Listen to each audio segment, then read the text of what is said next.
counterproof pa rin. So ito yung dalawang click na lalagyan natin ng K3 rack. Ito yung tinutukoy ko sa inyo. Yung pinaka-welding part niya. Kinalawang, may tendency na rumupok at mabali.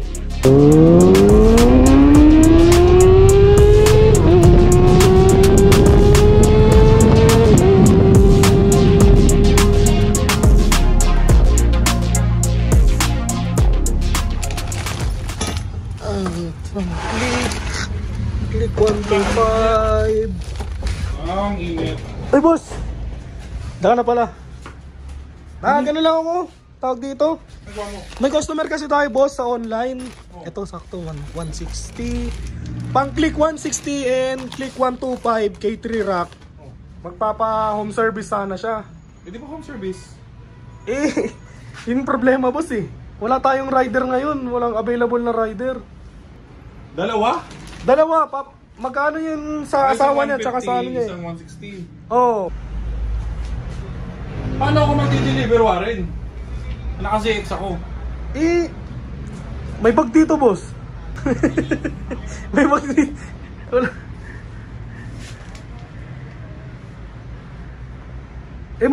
May lakad ka ba ngayon boss? Wala naman. Sakto pala boss Ikaw gagamit ng motor.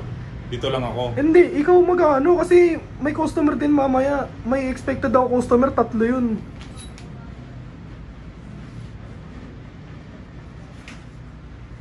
Okay. Ako magdi-deliver. Ikaw na magdi-deliver? Sure yan. Ako ba magkakabit dun? Wala nga kasi din magkakabit dun boss. Gusto na nga niya sana. Di ba pre-installation tayo.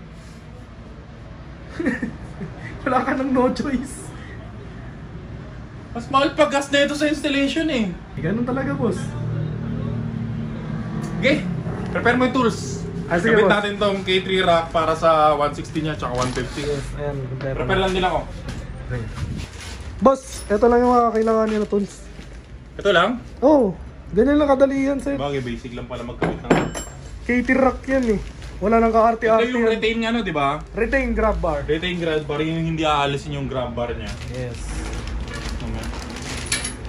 Init war, kakarating ko lang dito After lunch, edi sakto lang. Sakto lang. Ako naman, wala pang lunch. Ganun talaga boss. Baka magpapakain yun dun. Siguraduhin lang nila. Bigat war Kaya mo yan. Tapos naka-CX ako, naka-sports bike ako war. Kaya mo yan. Delivery rider tayo for today's video. Bigat! Rarararara! Par! Sige nga pala yung mapa nun.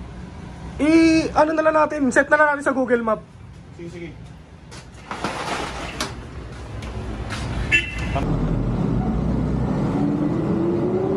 Okay. So, di-deliver tayo ngayong araw ng K3 rack sa customer. May phone ko. Ano na, set ka.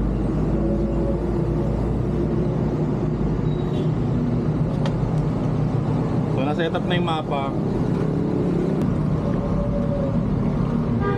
Gaya na lang tayo. Let's go. Delivery mode tayo ngayon. Siyempre hindi pwede mabiyahe tayo nung hindi tayo naka-spider shades.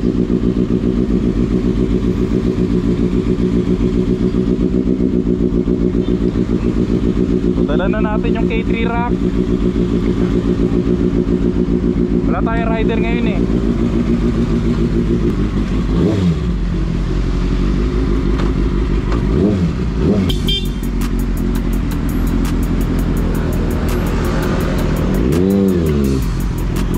So biyahe tayo ngayon pa multinational. Ang kakabitan natin K3. Uy, naka-breeze helmet yun So ang kakabitan natin ng K3 rack, click 150, 160 parehas.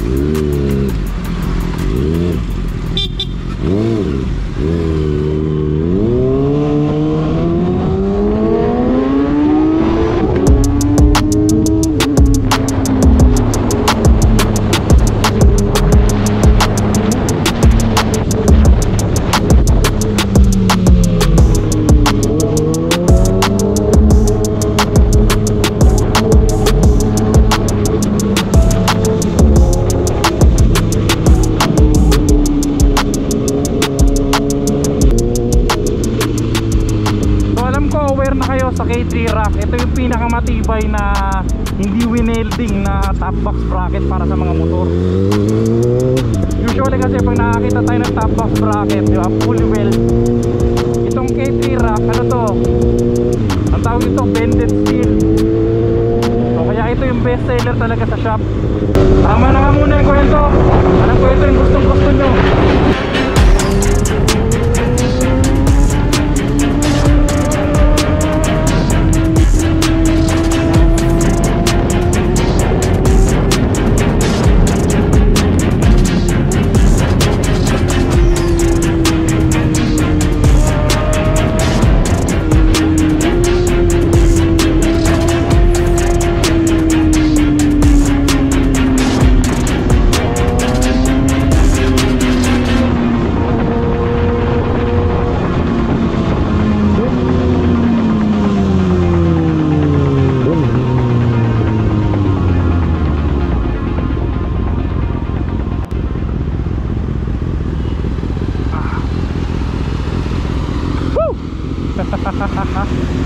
Solid. So anong magtatanong kayo, Breezy, bakit hindi ka naka Volge 525RR? So gamit kasi siya ni Mimi ngayon, kaya itong ZX6R ang gamit natin. Kaya chill ride talaga tayo ngayong araw. So babalik tayo sa K3 rack. Ayun nga, isa to sa mga pinakamatibay na top box bracket ngayon dito sa Pilipinas. Bakit ba matibay yung K3 rack? Kasi nga hindi nga siya welded. Ano siya, bended steel, meaning noon buo pa rin yung bakal. Kahit na mabigat yung dala, kahit na sobrang tagtag, hindi ka kakabaka na baka biglang masira yung welding, baka biglang maputol yung bakal. Yun yung kagandahan sa bended steel, kasi solid pa rin yung bakal nya. So alam naman natin na pag naputol ang isang bagay at welding, hindi na siya ganun ka solid, kasi joint na lang siya eh. Unlike sa solid na bakal, pero ano lang siya, binend lang. So yun yung isa sa mga dahilan kung bakit talagang in demand yung K3 rack.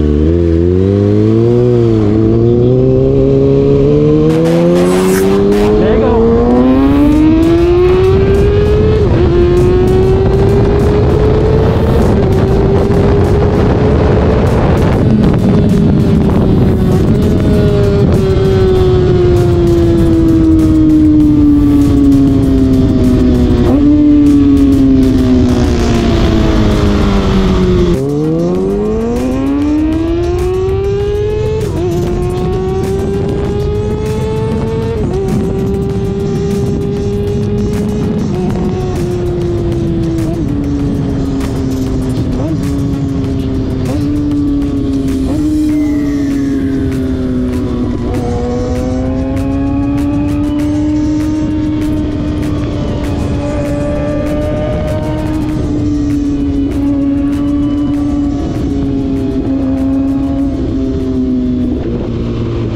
National ang biyahe natin, meaning nun magsi-service road tayo.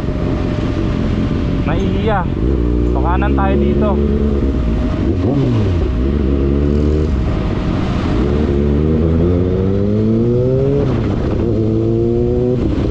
Ang galing. Tangin na may barrier na yun, counter pro pa rin.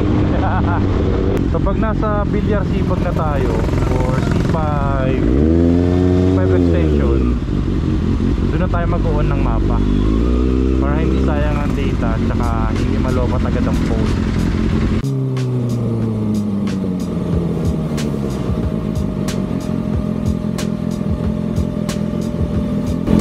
Pogi talaga ng phone.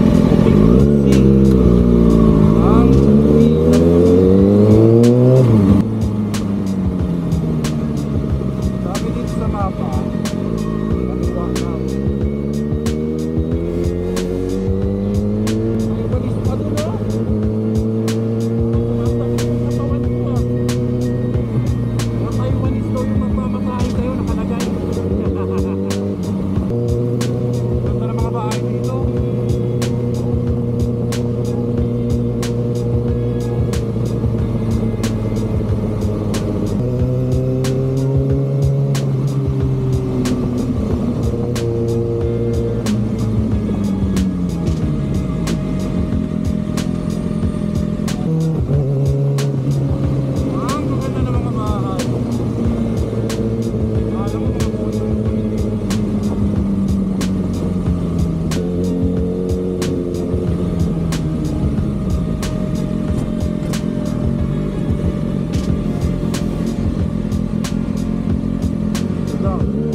ka rito.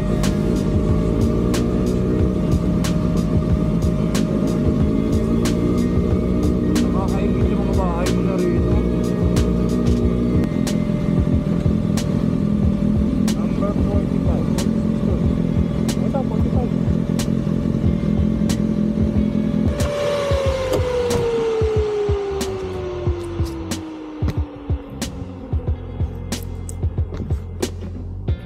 Kontakin lang natin.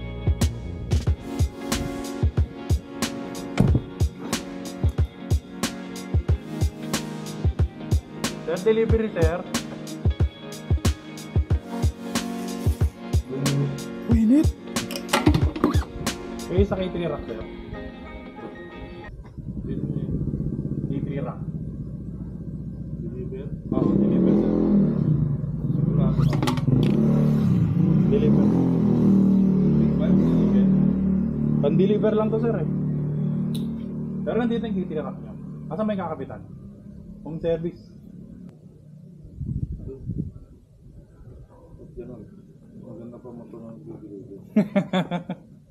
Okay, so nandito na tayo. Confirm na natin si sir na dito nga natin di-deliver. Let's go. So ito yung dalawang click na lalagyan natin ng K3 rack.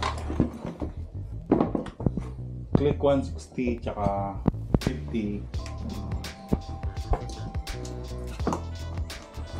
So kung papansin nyo, ito welded steel to tawag dito. Ayan. Yan ang isa sa mga pangit pag welding. Yung mga joints na yan kakalawangin, masisira. So itong top box bracket na to, dalawang part to yan. Mukha lang siyang isang part pero welded yan, tapos syempre grind na lang para magmukhang malinis. Ito naman yung sa K3 rack. Yan. So bended flat siya, hindi siya ganito. So ito pagkatagalan, pag kinain ng kalawang tong loob na ito, may tendency na masira kasi nga dito nakakapit yung tornilyo eh. Unlike dito sa K3, bended steel siya. So hindi ka kakabaka na rurupok. So ito yung mga lumang modelo ng top box bracket, nakalabas. Samantalang itong K3 rack, nandito yan nakataas. Naka ano sa grab bar. So hindi siya off tignan, mukha siyang spoiler ng sasakyan. So tara, kapitan natin to.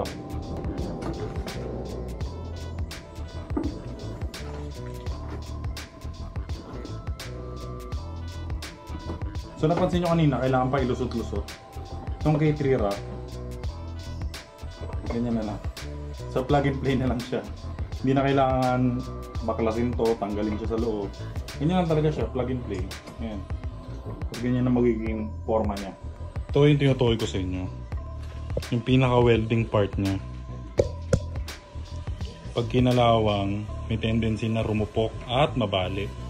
So buti nila naagapan at napalitan ng K3 rack. Okay, so nagabit na natin. Yung luma, ito kumakaskas na. Tumatama siya dito sa grab bar. Dito mismo sa grab bar. Ito, yung K3 rack, walang dikit. Ayan, smooth na yan. So mas okay na siya. Tapos plug and play lang talaga siya. Yun yung tsura niya. Natapos na natin. Dito naman tayo sa kabila. Okay, so dito naman tayo sa Click 150. Same pa rin, K3 rack, retain grab bar. So same na same din sa 160. Walang kailangan ilusot-lusot. Plug and play lang, papatong lang siya. May spacer na siyang kasama. Yan. So ito yung K3 rack for Click 150. At same na same, plug and play. Yan, ganyan lang yung tsura niya.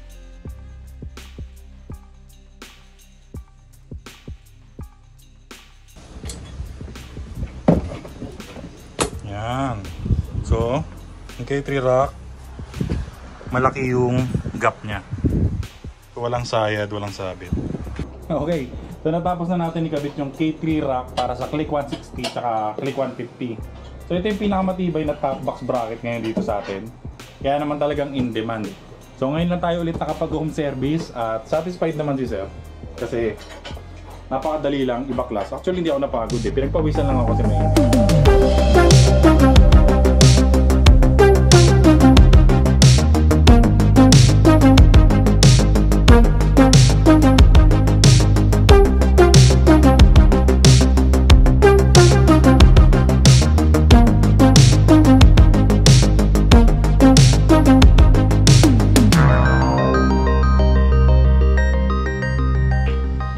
Tapos na natin kabitan ng KT rack yung scooter ng customer natin.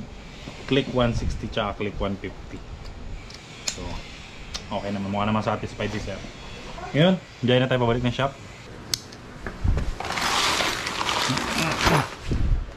So, ito yung K3 rack. Ito, yung kinabit sa click 150. At ito naman yung isang K3 rack para sa click 160. Ayan. So, let's go. Diyan na tayo. Pa-reaction natin, baby. Ayun. Okay. Yan natin reaction ni baby.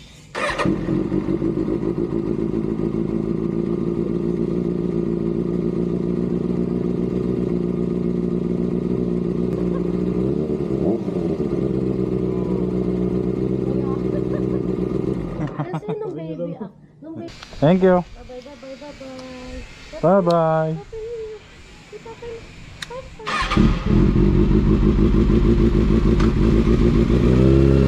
Thank you sir. Sa mga susunod na motor niyo ulit.